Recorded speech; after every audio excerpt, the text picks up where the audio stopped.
Dafydd? Hello. Hi.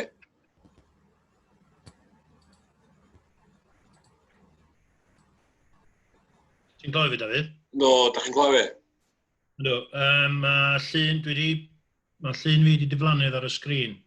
Ti'n gweld fi, wan? No, dwi'n gael chi, ynddo. Just dwi ddim... Da chi wedi stopio rhannu'ch sgrin, dwi'n meddwl. Sut dwi'n cael hwnna ni ôl, sut dweud? Mae fel. Iawn, dyna ni. Dwi wedi gael o. O, dwi dal yn weld o'ch eithaf. Os chi'n clicio ar share sgrin ar gwlad eich sgrin, a dwi'n ddylia chi gael dewis ydyn o pa sgrin i ddangos lle. Speaker view dwi wedi rhoi ar wan, so mae'n...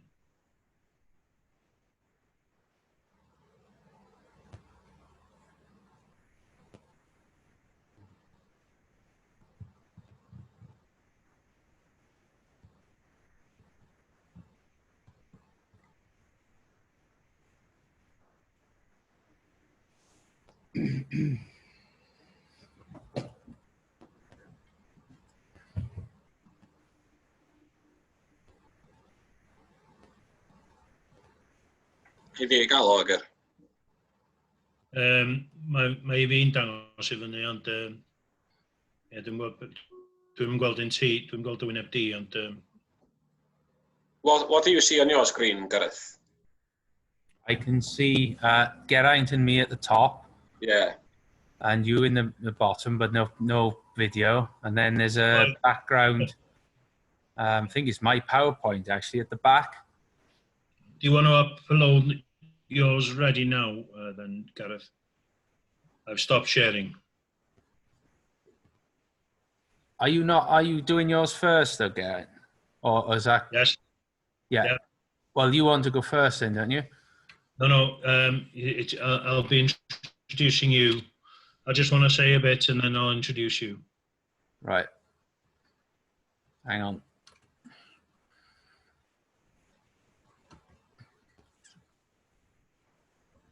Yeah, but it'll take over, won't it? If you do your bit, I think, and then I'll share the PowerPoint. Is that how? Is that? Yeah, David. Yeah. If you share your screen first, Geraint, and then after you've done your bits, Gareth, you can then share your screen. Yeah. Otherwise, it takes over, doesn't it? Yeah. No problem. I'll just be by here. Okay. Okay. What time are we starting now? No. Yeah. Oh, right. Okay. Yeah. There's 17 online now, so we'll wait, I don't know, a few more minutes, maybe, Geraint. Oh, yeah, okay. Yeah.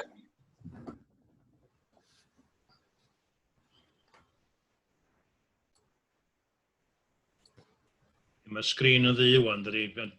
Gwybod sgynna i wan ydy sgrin ti yn llawn, Dafydd Owen yn llawn, am beth bynnag reswm.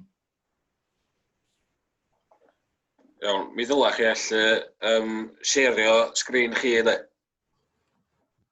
Dwi'n rhoi share sgrin a mae o... Dos e...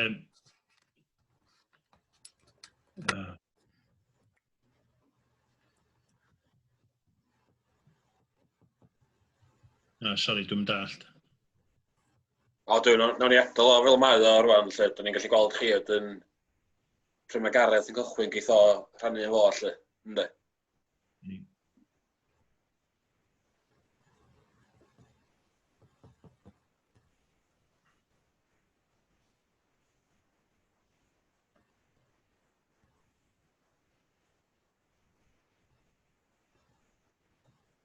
Ti'n recordio wan, wyt?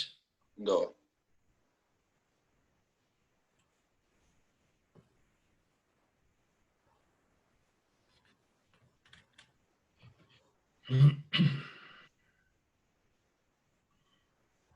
Geraint, what? Yep. If this takes about 45 minutes or so, and you're aiming to finish just after 9, or what's the plan? Depends on the questions and how many questions come in. Right. Yes, but yeah. So if I aim to get through it in about 40 minutes, is that? Yeah. That's all right? Yeah. Yeah, that's fine.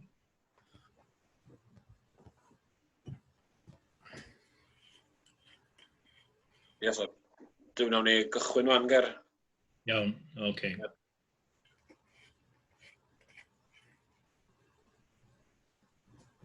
Iawn, okay. Good evening, everybody who've joined us. Noswaith chi gyd, croeso chi di ymuno efo ni am y webinar yma heno. Adding value to farm woodlands, ychwanegu gwerth i coed fferm. Geraint Jones dwi, swyddog technegol gysol ffermio. Dafydd Owen, cydweithwyr efo fi'n helpu allan ar ochr technegol heno. A byddai'n cyflwyno Gareth Davies, Barwyddwr Coed Cymru, TOC. I'm Geraint Jones, Technical Officer for Farm Connect. David Owen is with me, my colleague who's assisting on the technical side tonight. And Gareth Davies, I'll introduce in a minute, who's the Director of Coed Cymru, who will be presenting tonight.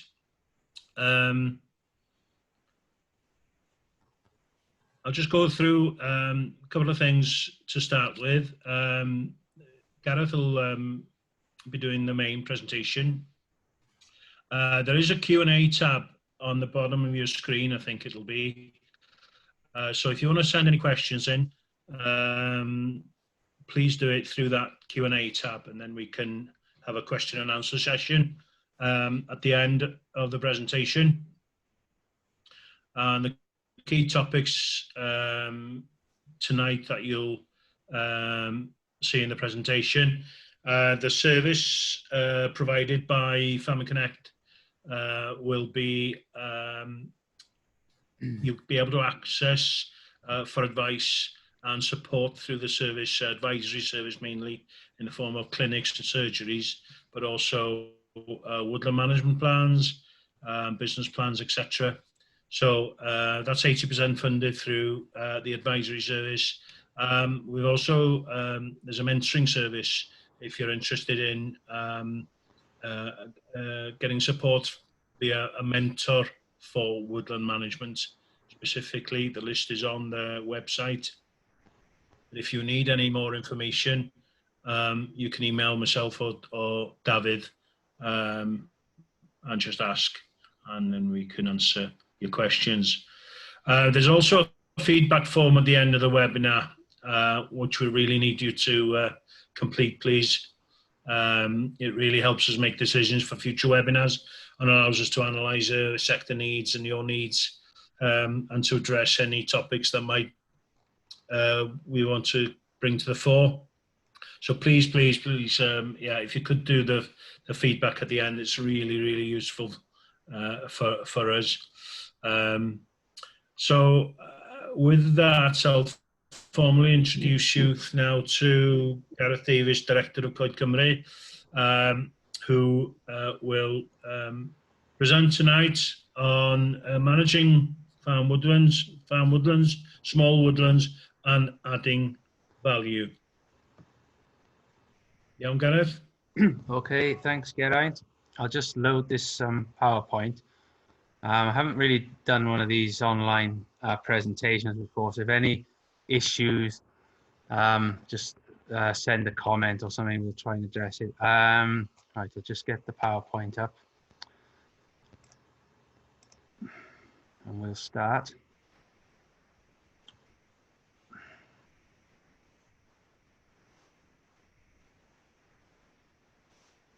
Right, that's that. Can you see that, Geraint? Is that all right?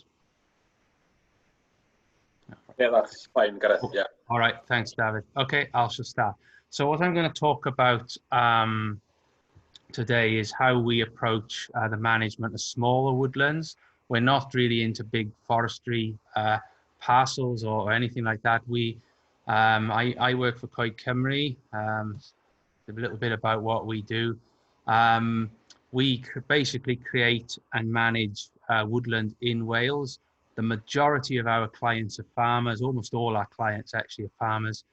And we do quite a lot of planting schemes. They tend to be smaller schemes integrated into the farm.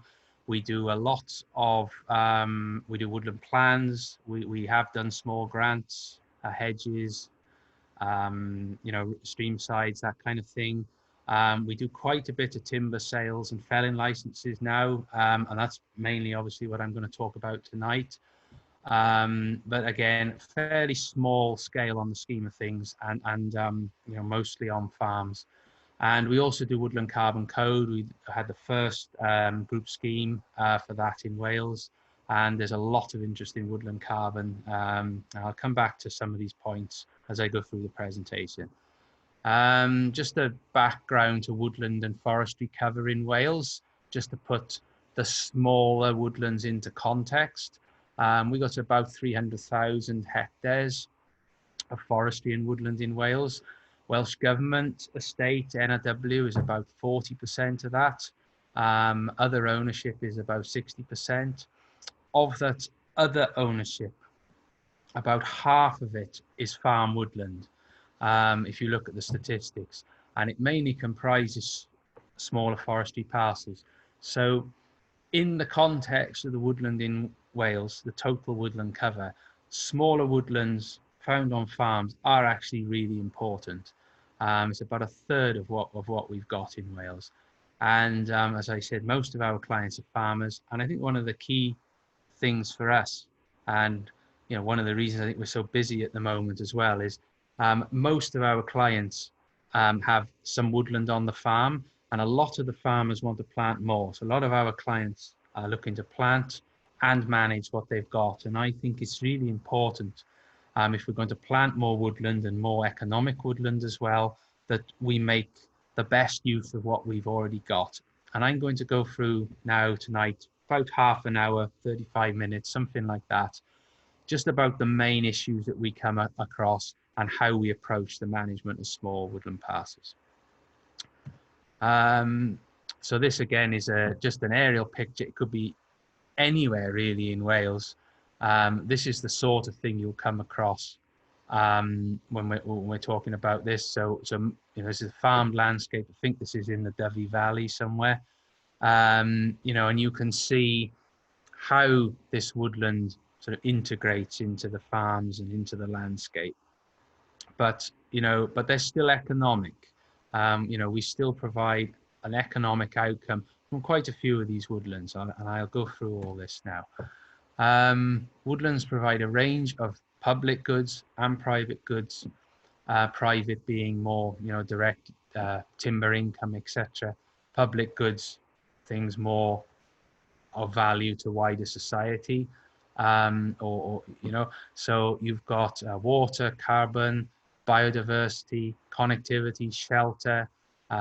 More economic management of these woodlands will contribute to employment, and does. And the sort of woodlands we tend to manage as well the landowners, the farmers, the people that own them tend to be the people who are living and working locally, and they have a real, it's a real involvement of people in this. And we manage softwood and hardwood now, so we do quite a bit of both. So just some of the main themes, I'm going to go through these in a bit more detail. But the key that I think to the successful management of smaller woodland parcels. So I'm talking about parcels 10 hectares or less, typically less than that, but 10 hectares, 25 acres is quite a lot of land. The motives include economic in the wider sense of providing useful products, but also useful outcomes for the farm as well. And I'll come in onto that in a bit more detail. I think it's really important that, I'll just go back a slide, you've got all these potential objectives that are delivered from woodland and forestry. But, I think it's quite important to be clear about what you want your woodlands to deliver from the start, and assess what's realistic from your land. And that really does help you in terms of how you're then going through and managing these. It's important to have the right people involved, and access. I'm going to speak about access a lot, absolutely critical. That means, you're able to get into the woodland and work it and extract the product. You want to be efficient in how you go approach the harvesting, choosing the right options. Extraction, I'm going to come back to this again and again. Planning this properly is really critical. The successful woodlands, the ones that are economic and that work really well, the landowners are, they're good at getting the value out of their woodland. They can achieve the best prices for the different and it's really important that operations are legal, and I'll go through that. And it's really important that operations are safe, and I'll cover that briefly as well. Geraint, do we answer the questions at the end? Sorry to, yeah, okay. There's a couple coming up here. Right. Right. Okay, typical example again of the sort of thing we deal with. This is parcels of woodland across several farms here, and this is quite common. We quite often manage a number of neighbouring farms. So this is quite typical. We've got towards the left, if I use my mouse pointer, you've got, this is an oak woodland, predominantly oak. It's quite steep. It's very difficult to manage that type of woodland. It's very steep. Access is difficult. That might not be a site where you would choose timber production, for example, as a main objective, but you still could extract something from. There's a field here in the middle. That's a potential site for new planting. That's very popular at the moment. You've got a site, a small forestry block, Douglas fir and larch. This is taken in the winter, this picture, obviously. And this has got good access. You can get right up the road. You can get a lorry right to the compartment. It's relatively flat compared to the other one. You can turn a lorry round, get out. That's really easy to manage. Over to the right and down here, in this area, you've got a similar parcel, but it's much more difficult to manage. It's more distant from access, forwarding distance, the distance you've got to get the trees across the fields, that's quite high. So that's a little bit less of a one that's easy to manage. You've got lots of trees in this landscape providing shelter. You've got young plantation from 10 years ago or something. That there again will need some maintenance, some management. And then you've got a site on the other side, bracken, difficult slope. That's an ideal site for new planting. So these are the whole combination of these things that you'll see and have to make decisions about. So the two main factors, I think, for economic success with farm woodlands and smaller woodlands, you want two things. You want the right trees that are growing well, and again relating to the objectives that you have for your woodlands, And that means planting the right trees and managing those throughout the course of the lifetime of the crop. Obviously, sometimes you've got woodland that you obviously exist in woodland. You can't make the choice about planting, but you can make the choice about management, thinning or clear fell. I'll come on to that in a minute.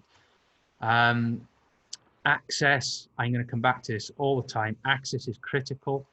And I'm just going to give you a very, very, very rough guide to harvesting prices, just to give you an illustration of how the cost can really ramp up. So on a smaller woodland, if you've got harvester forwarder in there, I'll show you pictures of these machines a bit later, but you're typically looking at upwards of about £15 a ton on smaller sites. It can be more expensive, it can be cheaper. It can be a lot cheaper on bigger sites. If you've got a skyline, so you've got land you can't basically drive the machines on, you can add £10 a ton to that. If you've got a shunt with a lorry, because you can't get an Arctic lorry up to the site, or a six-wheeler and drag, you can add another 455, maybe more pounds per ton. So, if you've got a combination of these factors, you can expect to, to pay sometimes £30 a ton, sometimes more.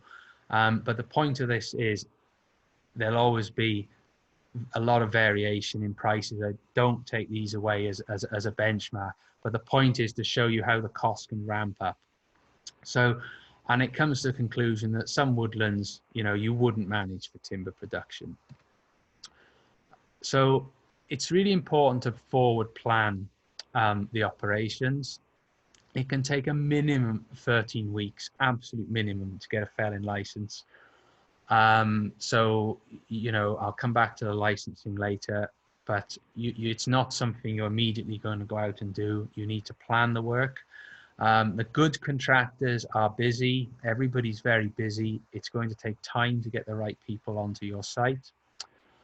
You may need permissions for tracks. New tracks will generally need permission under permitted development. Footpaths might need closure or management, and you might need to do some consultations, especially if the site is, some designation on the site. If you can catch the timber markets at the right time, you can plan the operations to maximize that. Some jobs, well, all jobs, I suppose, are dry weather jobs in an ideal world, but planning difficult jobs to coincide with drier months is usually quite important. And larger sites, bigger jobs can be a year in development. So it's not something that'll happen overnight. You need some forward planning. And here's an example of access, and come back to access again. So this is a site. This is a live site, I think. It's happening now. So this is a difficult site, and you can see an access track has been upgraded there. You need, as I said, permitted development sometimes for these sorts of things. This is the kind of thing that you're aiming towards to get the timber out. So the timber's been forwarded down this track. It's stacked there. You can see the side of the timber pile, actually, a car at the bottom, and the lorries will come and pick that up from the side of the road. And that's I'll give you some more examples. This is the sort of thing you've got to think about. As a guide, there's about 600-700 tons of timber there, and one of those small parcels I showed in the previous slides will yield about that quantity of timber. So there's quite a lot of planning needs to handle that sort of thing. You may need an environmental impact assessment for these sorts of things. You need to think about water, stacking, turning the lorries to get the product out, and power lines and utilities. This is not intended to be comprehensive. This is just a guide to the sorts of things you need to be thinking about when you're managing the woodland. When it rains, and my gosh, if we had some rain this last week up here in mid Wales, and expect trouble when it rains. When you're doing large scale extraction, or even extracting a couple of 100 tons, be prepared for your extraction routes to look like this. And you know that this is the sort of thing that will happen. Now, if this happens and you get to this point, you will need to have in your tracks cross drains. You'll need to have silt traps. With these ruts that are going up and down, you're creating direct channels into watercourses, roads, neighboring houses in some situations, etc. So it's really, really important that your tracks ideally don't look like this. And if they do, you've got mitigation measures in place. It's not like driving a tractor up and down, you know, with a few silage bales or anything like that. This is serious high impact operation. Spillage kits is another thing all good contractors will have. If you've got any fuel spillage, fluids, hydraulic oil, you've got measures in place to deal with that. So I'll cover now just a bit about the options you've got if you've got standing timber, how you'd approach selling that. So basically you've got two main options. You can sell timber as is called standing. So the trees is, the crop is standing in the forest, or you can sell timber at roadside as per that stack there, or delivered in. And there are advantages and disadvantages to both. I haven't got time to cover it all, but just to outline, these are the options. So standing sale, you're basically offering a buyer your timber as it stands in the wood, and they will come in using hopefully appropriately qualified people to come and fell and extract and remove that timber. This is a very straightforward, simple method of sale. It de-risks it for you because you're not responsible for or directly responsible for some of these issues in terms of extraction, etc. You'll generally be paid per ton, and usually that's done via weight ticket on the lorry. So as long as you've got people that you're getting all the weight tickets, etc., and it's all transparent, that's quite a good, that's quite a fair way to do it. But you have less control over the harvesting, especially if you're thinning the crop, you're not clear felling the whole thing, because you're effectively letting somebody come into your woodland and they are, going to take trees. Not necessarily you have a great deal of control necessarily over that. And obviously there are some market opportunities you may miss, but unless you're well integrated into the markets, standing sale is probably quite a good option for most people. But you can also sell timber from the side of the road. So you generally would agree sale in advance. But then it's up to you. You either do it yourself, or you can engage a contractor to harvest the timber and present it for sale at the side of the road for a lorry to come and pick up. Or you can also engage the haulier yourself and deliver it to the customer, where a mill or biomass, whatever that might be. You generally get a bit more per ton for this, but you effectively take all the risk. You're project managing this from start to finish. You're delivering the timber, the quantity, the quality, the volume, cut to the right length at the time you said you'd do it. So there's a lot more to this option, but it's the other option that you've got. You've underlined it, health and safety. When you take the roadside sale, you undertake, I'll come back to this later, but the forest works manager's role.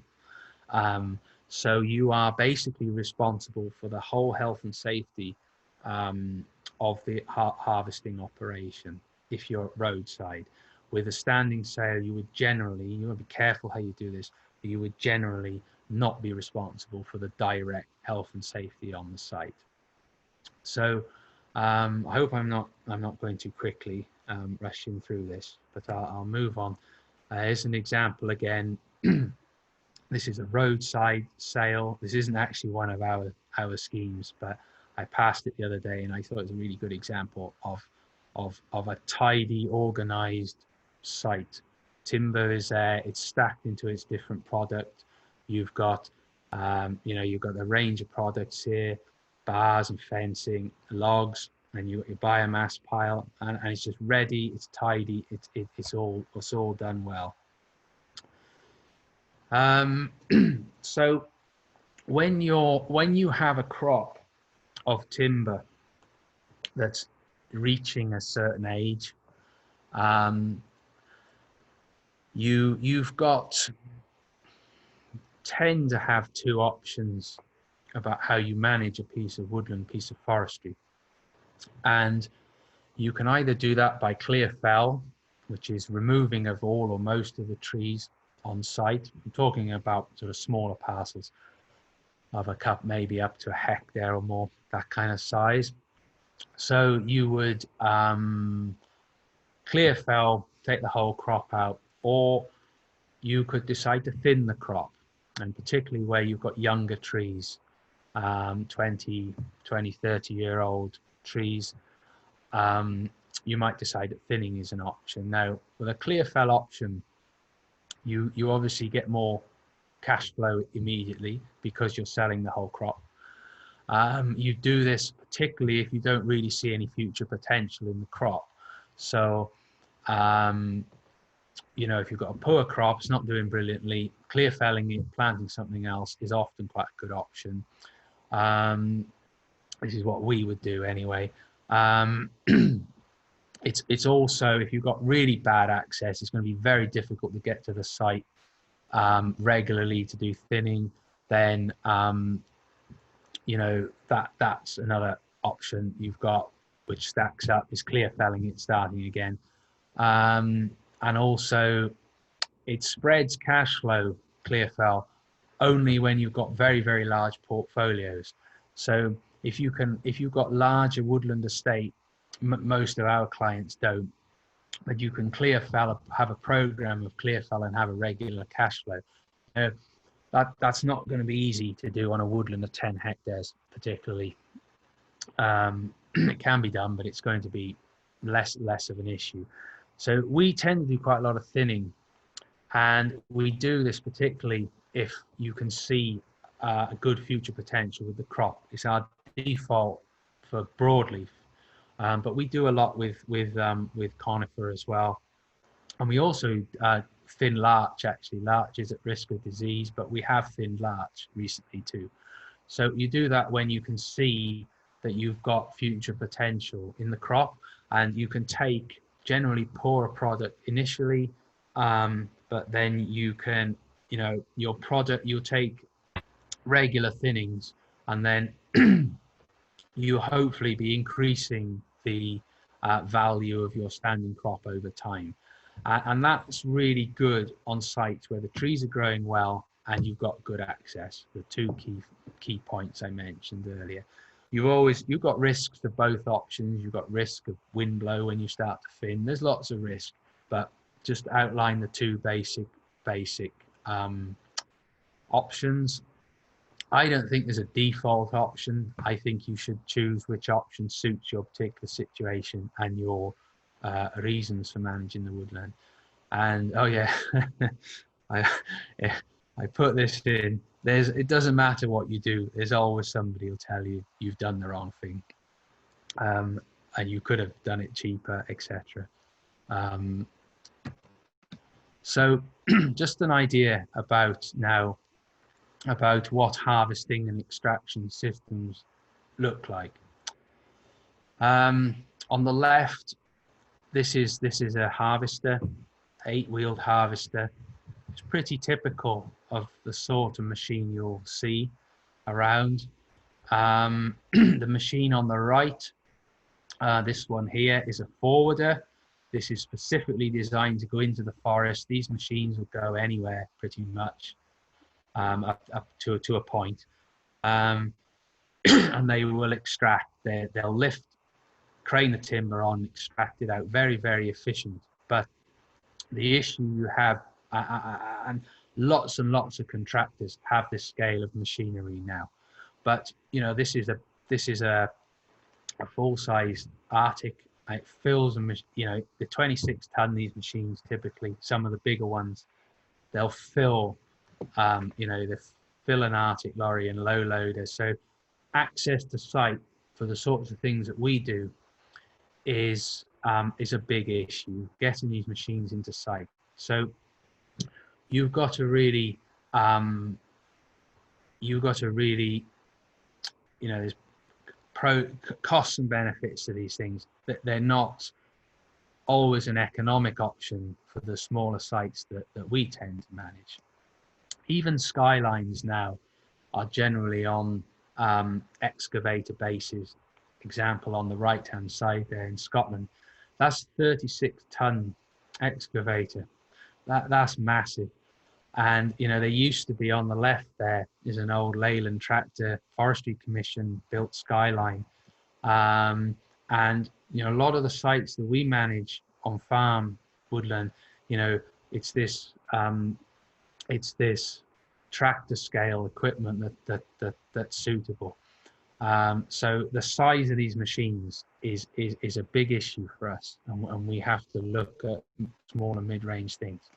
Harvesters and forwarder working is very cost efficient if you can get the machines on the site. It's not too steep for them. The quality of the product is good. The delimbing and cutting to length is all the data is in the computer. They're really good at maximizing the crop, and you can program into them what you want. Fantastic machines. They're really good on windblow sites, very safe way to, and cheap way to harvest the windblow site. But as I said, the cost of movement is really high. You're talking 300-400 quid to move one of these machines.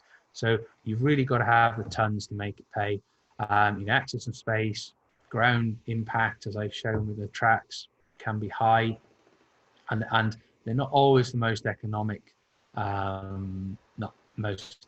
system. We tend to use what we call fell to harvester systems. So the trees are manually felled, extracted quite often by winch, and then they're processed by a harvester.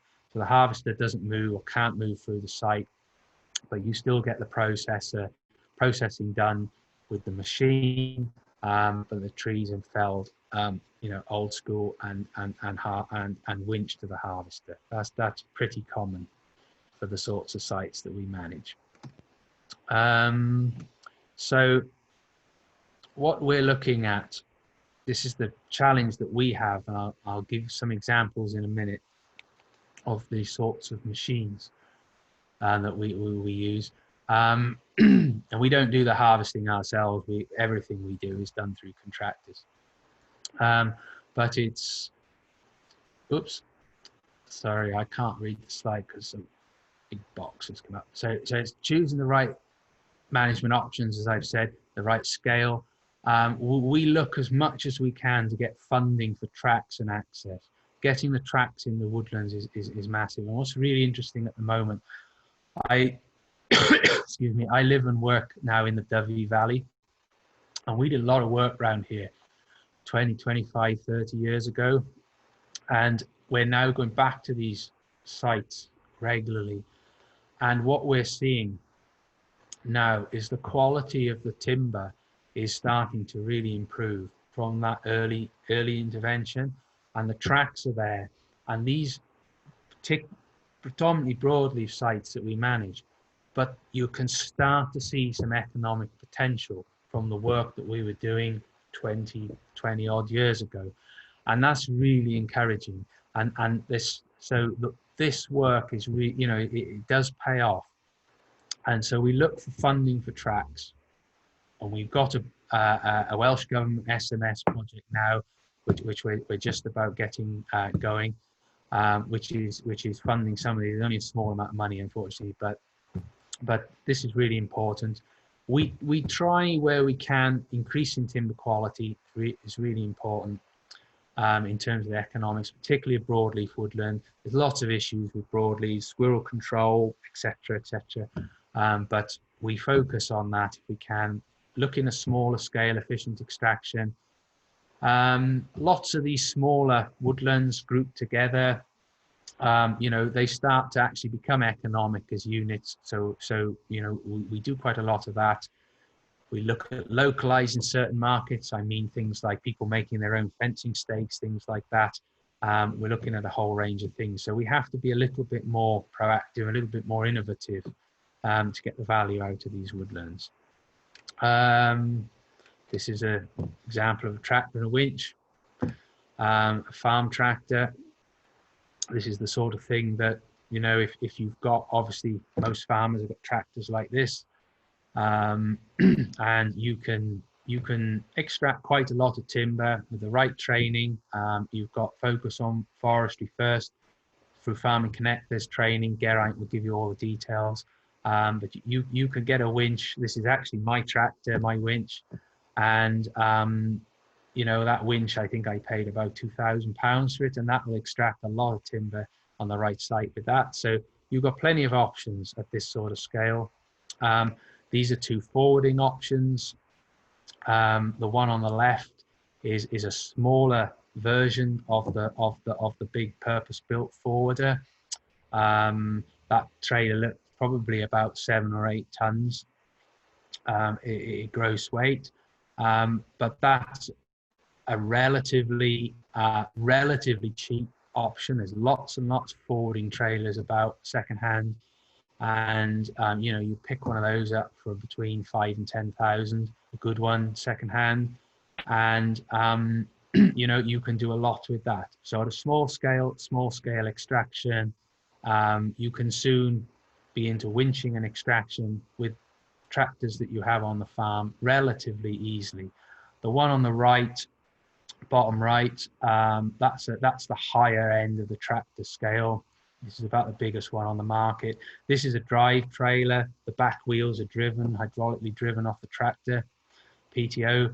That's a big 6-cylinder John Deere. But that trailer there, the crane will lift 2 tons.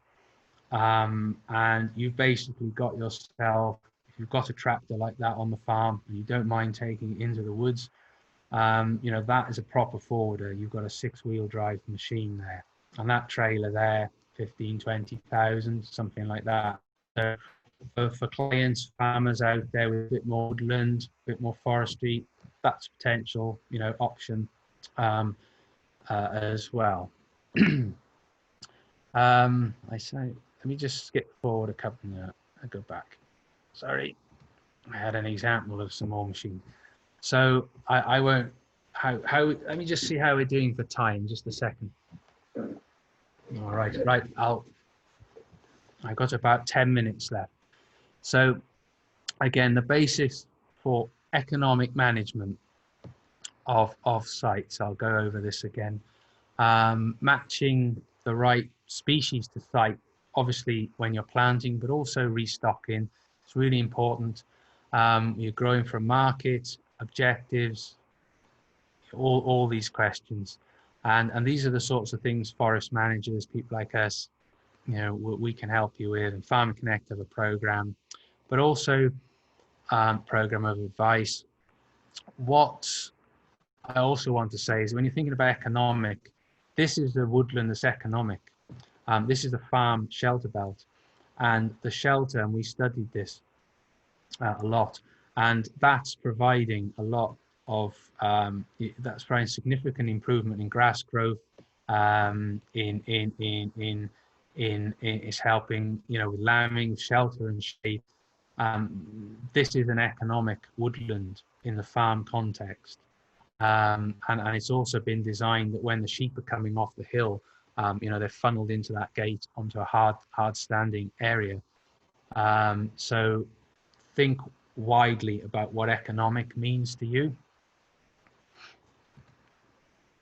And I won't go through this slide in detail, but it's really interesting, some of the research that is coming out about the future predictions of agricultural land classification, and excuse me, and in the context of climate change.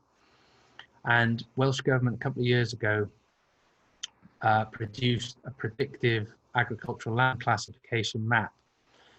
And this is really interesting when we look to the future and the future of farming and upland farming, and looking at potential changes in the productivity of land. I'm not going to go into this in a lot of detail, but in terms of how we plan where we're going to put woodland, new woodland particularly, but also adapting existing woodland, and the opportunities for that on the lower grade land, the land that is becoming less productive for farming, is really interesting. And most of our schemes now are on unproductive farmland. And Wales is a great climate for growing trees. So I'll just give a couple of examples of how we might increase the quality, or how the quality of timber has an impact.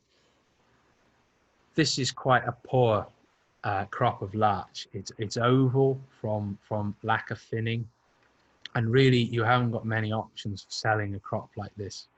You know, it's poor, and really what you should be aiming for, as I said earlier, is a crop which is a bit more like this. So you've got, you know, better diameters, you've got hopefully more consistent growth, just a better quality, straighter logs, and that would have been an even better crop if it had been thinned more regularly. It wasn't particularly well managed. Here's an example again of larch, of the wrong tree in the wrong place, and you know, this has had significant impact on wind here, causing this twisting. And this is a crop, go back, this is a crop that will never really do anything. It's never going to produce any timber, and if you were managing this, as I go back to the decision, this is where you would clear fell and replace this with something else that was growing on site. And this is the best of that crop that came off this site. This wasn't one of our sites actually, but I did saw some of it, and it was appalling. It was terrible. But a lot of woodlands, most woodlands do have some potential. Hardwoods or softwoods, that's something that we get asked a lot. Typically we do about half and half in new planting now. But what's really interesting is the role of carbon, and carbon income is starting to become more significant in planting income, and is up to £24 a tonne or thereabouts, I think, was guaranteed in the English scheme recently. So it's starting to become more interesting, and we're very interested in stacked benefits. So looking at carbon income, timber income, biodiversity income, whole range of things. And this point about the species is, I think this is driving, for us certainly, driving a more mixed woodland model. We're looking at woodlands that have value to farmers, but also are providing a wider range of benefits, and I think this will continue. Couple of examples of how you add value now to your timber. Sawmills, mobile mills, they're quite common. They're about £35 an hour. And you know, if you're organized, you know what you're doing, and you've got the right timber, they can be quite productive. You can get a lot of timber out. Timber quality is important. If you're going to do sawing, you need to have better logs. This is larch again, a lot of larch on here, and you can see that's the tension coming out of the larch as it's being milled, you know, and that's, you know, not what you want. This is something that I think is an untapped potential here, which is really relevant to our farming clients. Fence posts, producing your own fencing materials, particularly the quality of stuff you buy hasn't been that great.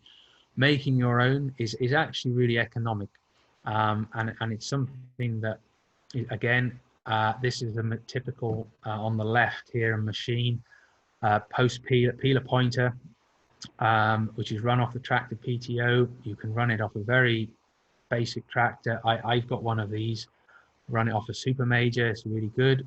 And you can produce a lot of useful material with a machine like this. Again, a couple of £1,000 to buy the machine.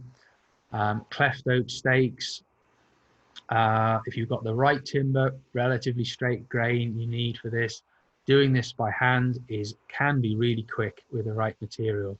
So you can take your product and relatively easily create something for use on the farm with not a great deal of investment. Chainsaw milling for odd logs can again be a really good way to convert logs. We on our website there's a guide to chainsaw milling, and here's an example. This is actually us. We did this ourselves at home, and we harvested this larch at 24-foot lengths. We needed them for a building project that we're doing. We couldn't really ship them to be sawn. It was just not worth it for a couple of logs. So we did chainsaw milling and fantastic quality larch. That'll grade to C24, the high structural grades, no problem. Sorry. So again, relatively small investment in equipment, and if you've got trees on the farm, you're managing smaller woodlands, these are all economic viable things that you can do. So I rushed through that a bit, but I'm going to just cover now very briefly some of the legal requirements, the basic legal requirements. So if you're felling trees on your land and you're felling over 5 cubic meters every calendar quarter, or 2 cubic meters if you're selling the logs, then you'll need a felling license. So that's 5 cubic meters from April to March, January to March, April to June, July, September, etc. So you can fell 20 cubic meters over the year, up to, without a license. Anything more than that needs a license from NRW. We do a lot felling licenses, but there's nothing stopping you putting one in yourself either. You can very quickly make up 5 cubic meters. You only need to fell a couple of, a few mature trees. You'll soon be up to 5 cube. Hedging, felling hedgerow trees, people who've got glass tier contracts, you'll still need a felling license. If the timber is more than tin of baked beans is the rough guide. Anything over the size of a tin of baked beans starts being counted towards your 5 cubic meters.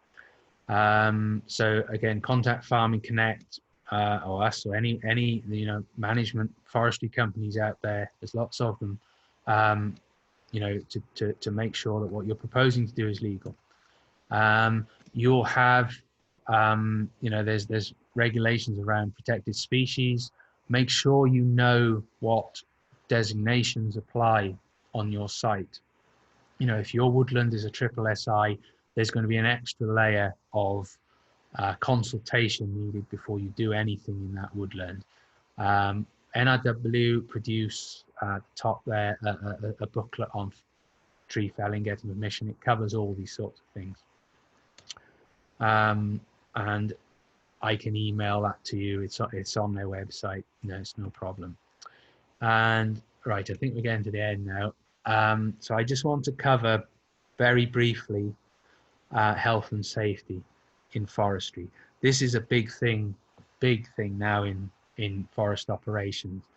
And if you're going out felling trees on your land, technically you're falling under the health and safety regime for forestry.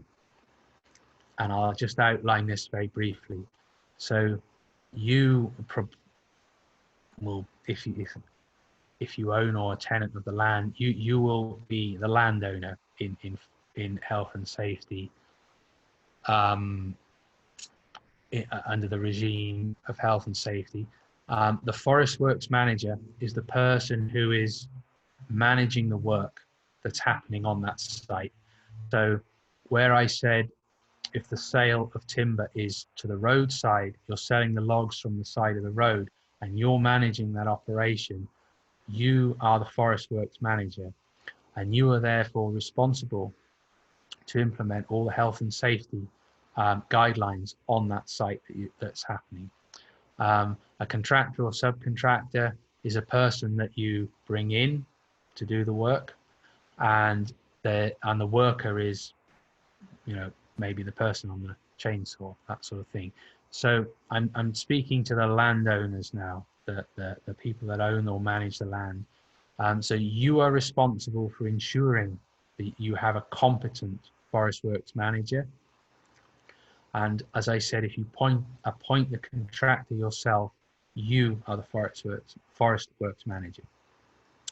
And you will need to provide the people working on your site with information about hazards and constraints that apply to that site.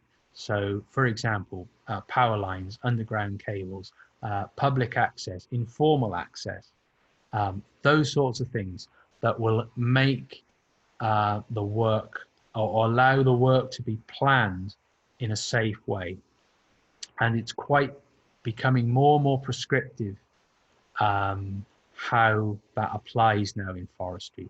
And there's at the top of the screen here, there's a website, an organization called Forest Industry Safety Accord, FISA, and they produce a lot of advice and guidance on health and safety. So I'm not going to cover it, and I'm not even attempting to provide any level of detail for you to rely on, but just to make you aware that this applies now in forestry work. So I think I'm pretty well near the end. I can just go over. I probably said this half a dozen times, but clear objectives, access, the right people involved, efficient harvesting, you're planning your extraction, how you're going to manage the jobs. You look at getting the value out of your logs, the best prices, make sure the operations are legal, and make sure the operations are safe. I think I pretty much covered a very quick run through of everything, but I think I pretty much covered all the main things that we look for, that we do when we're helping people manage their woodlands. Fantastic. Thank you, Gareth. Right. Thanks very much for that really valuable presentation. A lot of information in there, and we've had quite a few questions coming in, which I'll go through now. Do your services cost anything, Gareth? Initial inquiries, surveys, etc.? They don't at the moment. We're a registered charity, and we are predominantly funded by Welsh Government.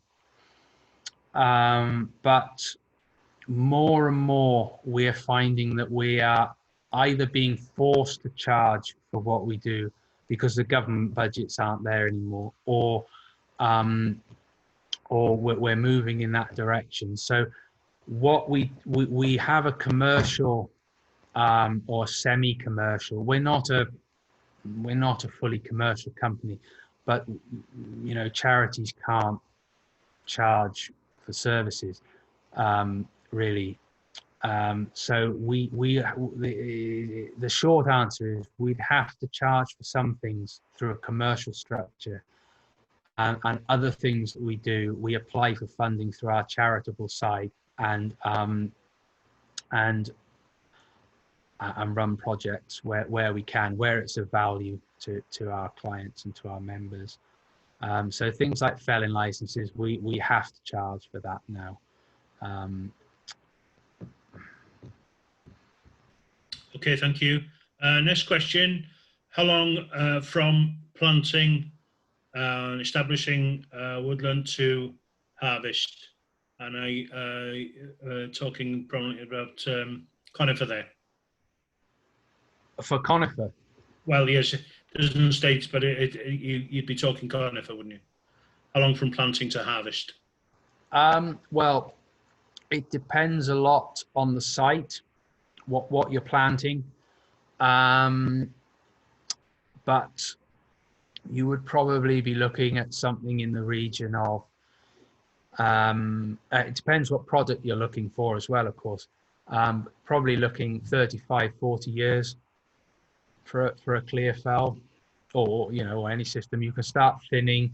We typically start thinning from about year 20, 15, maybe on a fast growing site. It'll depend a lot on the site.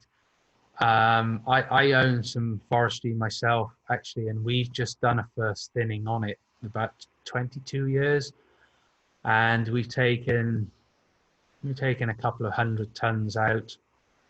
So, you know, not a massive income, but I'm interested in my own objective is to improve the crop. I want to grow, you know, big logs, quality timber, really, because that's what I'm interested in. But, you know, I could leave that crop for another 15, 20 years and just clear fell it and start again. So, but you're typically with a softwood crop, spruce, 35, 40 years, something like that. Thank you. Next question.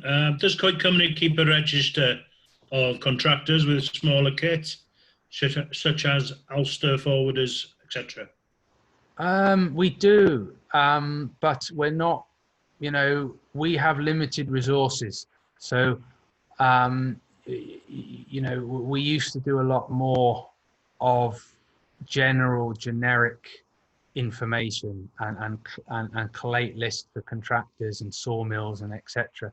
And you know, you know, we used to be core funded by Welsh government to do that. Now I generally have lists of people either on framework agreements for projects or people that we use locally or that our clients use for specific jobs that are relevant to our clients at the moment. So but yes, I mean, I haven't got a list that I could send to you, but we're certainly always interested in people that have got equipment, knowing about it, and we will, you know, pass that on to people that need it. Thank you. Next question. What's the best way to get rid of ash dieback trees? Is there a grant available to do it? No, there isn't a grant that I'm aware of. And it's a big issue, big gap. The thing you need to do with ash dieback, in my experience, is you need to fell the trees at the earliest opportunity if they've got the dieback, because what happens, you have several stages of infection. The tree is basically reinfected, and it becomes more and more brittle, really. So you need to prioritize trees that are going to be an issue, that certainly in terms of safety, and you need to try and remove them as soon as possible. I would really not take trees, if I can help it, that are still looking healthy, that are still not showing any symptoms, because those are the trees that that might have resistance. But you need to be felling them at the earliest opportunity, and the longer they're left, the more dangerous and more difficult they are going to be to deal with. Okay, and next question is related. Do I need to apply for a felling license if the tree is dying from ash dieback? I would, yeah. There are exemptions to felling licenses, and dangerous trees are one of them. But you've got to prove that it was dangerous. And, you know, even us now, I mean, some of the people who work for us, are hugely experienced. We have professional tree inspection certificates, although we don't offer that service. Actually, we are professional tree inspectors, and you know, we know what we're doing, and NRW won't take our word for it.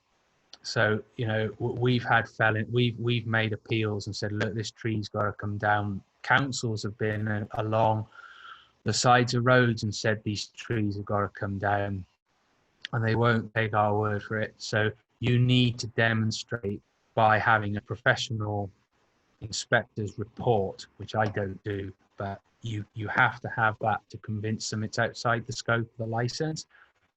That's my experience. I might be speaking out of turn, but that's my experience. So it's going to cost you hundreds of pounds to do that. You may as well just shove a license in. That's my experience of the system. Okay. And the next question, who do we contact to find out if felling is viable and economic for us? Well, depending on, I would say contact Farm Connect in the first instance. The members of Farm Connect, they have an advisory service. You can contact us, obviously, Coed Cymru. There are private forestry companies out there, tree surgeons, forestry contractors are usually very helpful. You know, there's lots of people out there. You want to try and get an independent view if you can. You know, if you've got valuable timber, it's good to get, or not necessarily an independent view, but you know, if you're looking for prices, always get 2 or 3 prices, 2 or 3 options. Like I said, it doesn't matter what you do, somebody else will come along and tell you they could have done it cheaper or got you more money for your product. It doesn't matter what you do, so somebody will tell you they'd have done it better. So, you know, and I don't mind that. So, you know, get 2 or 3 different opinions. Everybody will give you a different opinion, and choose the one that you think is the most suits your circumstances. You know, we put proposals for people together. You know, we say, well, look, we think you should do this, and they say, no, we don't agree. I'm going to go, you know, do it another way. And fine, you know, it's absolutely fine as far as I'm concerned. But you know, if you can't, you know, get somebody independent that you trust, or 2 or 3 opinions, you can't go wrong. Well, you can go wrong actually, but you know, but you're much less likely to go wrong. Okay, thank you. I'll just add to that and just remind you all that the advisory service of Farming Connect, you can access and funding towards surgeries and advice for exactly that, woodland management planning, or even with regards to pests and diseases, where you've got ash dieback on the land. There's also a lot of information available, articles, etc. We did hold an event last year with regards to ash dieback. We will be holding one again this autumn, probably in the form of a webinar. Just to carry on with the questions, Gareth, you mentioned harvesting and marketing groups. Can you shed any more light on these? Or the groups, it's something that we are developing, where we're trying to effectively group these smaller sites together for the purposes of management and sale of the timber. For example, we do this with our carbon now. We've got a lot of schemes which have been planted. It's increasing all the time, and they work when you group them together to take them to market the carbon units. And we're trying to do something similar with timber, a smaller scale, because it's a lot more marketable if you've got 1,000 tons or 2,000 tons of a material. Somebody, you know, a mill is going to be interested in that. more interested in that than having lots and lots and lots of different parcels. So it's something that we're trying to do. We have a Welsh government, an RDP project. This is one of the things I said where, you know, we apply for funding for people we work with to Welsh government. So we have a project where we have a carbon group which we developed, and where it's really not, you know, not been viable to do it, to charge for doing it. And similarly with the timber, we're struggling a bit, I'll be honest, with the government projects, and they're just really not working for us this time round. So I'm struggling a bit to really make some progress, but we've got, you know, we're trying to get to the point where we've got harvesting groups and selling groups where we can pull the timber together and market bigger quantities. We're kind of doing it, but it's not quite as developed as I'd have liked to be, where, you know, the stage we're at. But if you want to send me a message, I can give you more information later. It's no problem. Gareth, this has been more of a comment really than a question. 5 cubic meters per cannon and a quarter makes no sense when considering nesting birds. I don't know if you'd want to make a comment on that. That's the legislation that's in place at the moment. I don't understand the point. Oh, I see. Sorry, I understand. Oh yeah, I'm not suggesting you do that. I'm just outlining that is the Forestry Act 1967 definition of when you need a felling license. So if you're felling more than 5 cubic meters every calendar quarter, I'm not suggesting you do that necessarily, but that's the rule for a felling license.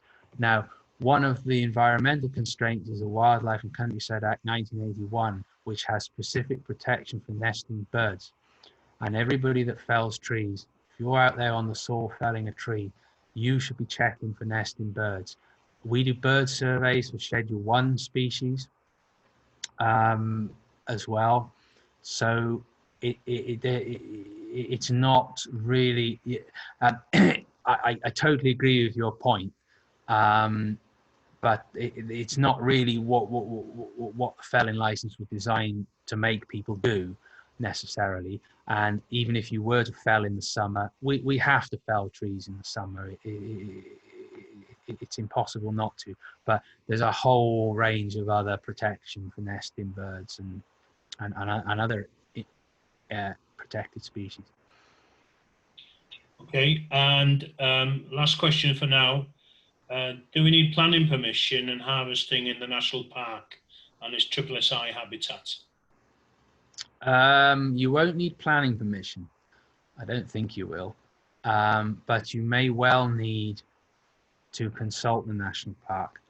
The environmental impact assessment rules in national park, certainly for land conversion, for planting, is lower. It's 2 hectares, I think. It could be lower than that. Actually, don't quote me. I need to check. So there are protection in national park. I'm not sure about general consultation. They would generally be consulted, I think, as part of a felling license application. I'm not really sure. It's not something I've come across, but it certainly isn't planning permission. SSI is different, is a completely different set of legislation, and you will need to consult with NRW before you undertake any kind of work in a SSI. So it's always best to check, particularly if your site is designated. Okay, just one last question, which has come in. How does carbon trading work? Can it be done with existing woodland? No is the answer, but I think it should be. So at the moment, the principle, I suppose, that underlies carbon trading excuse me, is additionality. So what the frameworks that verify that the carbon, that basically create the carbon unit, which is a tradable commodity, is based on, is this concept of additionality. So it's something new. So the buyers are not paying for something that in theory would have been done anyway. And so it's really only applies to at the moment to new planting. And I think that's a shame. I think that's a missed opportunity. I think where we are managing woodlands and managing them in a certain way and bringing woodlands into management, which is, increasing tree growth, etc. So it's having a positive impact on carbon. I think that should be recognized, but it isn't at the moment. Everything is on new carbon, and very briefly, the way that the system works, just to answer that bit of the question, is that you plant woodland. There's a whole series of calculations. We tend to use woodland carbon coed, but there's other schemes as well as that, of valuing the amount of carbon that planting scheme is sequestered, either in the timber or in the soil. And you can, after 5 years, you can basically go through a system of verification and generate a carbon unit, which is equivalent to a ton of carbon. And that's a tradable commodity, and you can buy and sell those. And that's basically how carbon trading works. Yeah, I won't go into any more detail. Very complicated. Okay. Given that, Gareth, I think that's it for now. I'll just go through a couple of things. Just to remind you that Glasgow Woodland Creation window is open until the 31st of this month. It closes on the 31st of July. That's for establishment of the new woodland. And interestingly, today I heard that the Glasgow Small Grants Scheme for the water category is opening on the 27th of July. But I think that's a very short window, and it will close in early September. But it does open on the 27th of July. And there's also I should remind you again, I've spoken about it already, the advisory service and the services offered by Farm Connect.